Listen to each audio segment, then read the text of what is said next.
عشق نبی کا دعویٰ کرنے والے تو دنیا میں بے شمار لوگ آئے. بہت سارے لوگوں نے نبی کے عاشق ہونے کا دعویٰ کیا، لیکن اللہ تعالیٰ نے حضرات صحابہ کرام رضوان اللہ تعالی علیہم اجمعین کے اندر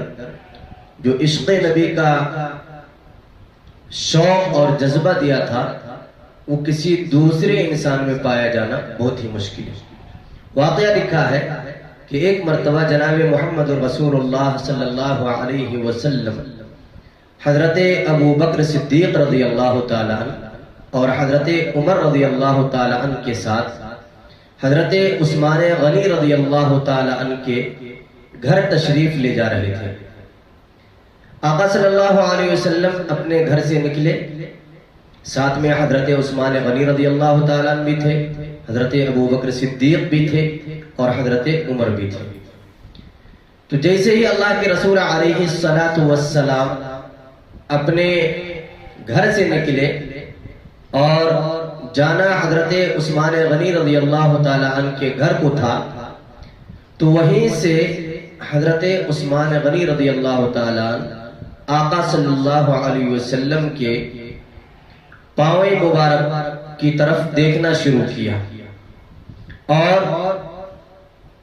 ان کا گھر آنے تک وہ آقا صلی اللہ علیہ وسلم کے قدم مبارک کو دیکھتے رہے. جب آقا صلی اللہ علیہ وسلم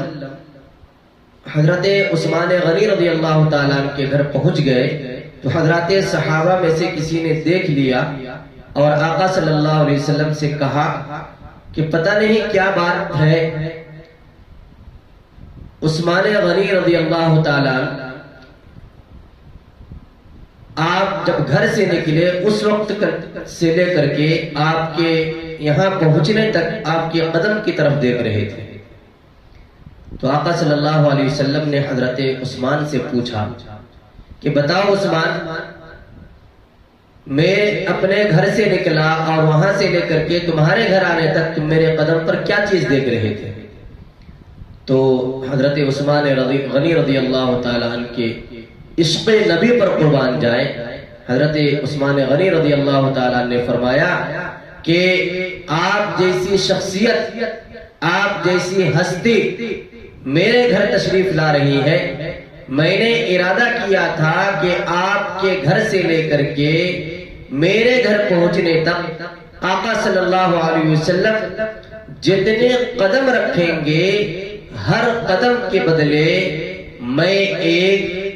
غلام آزاد کروں گا، اس لیے آپ کے قدم مبارک کو میں گن رہا تھا. یہ تھے عاشق رسول، عاشق نبی. اللہ تبارک و تعالیٰ سے دعا کرے اللہ ہمارے اندر بھی آقا صلی اللہ علیہ وسلم سے وہ محبت، وہ عشق عطا فرمائے.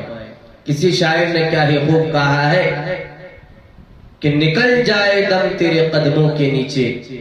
نکل جائے دم تیرے قدموں کے نیچے، یہی ہے دل کی حسرت، یہی آرزو ہے.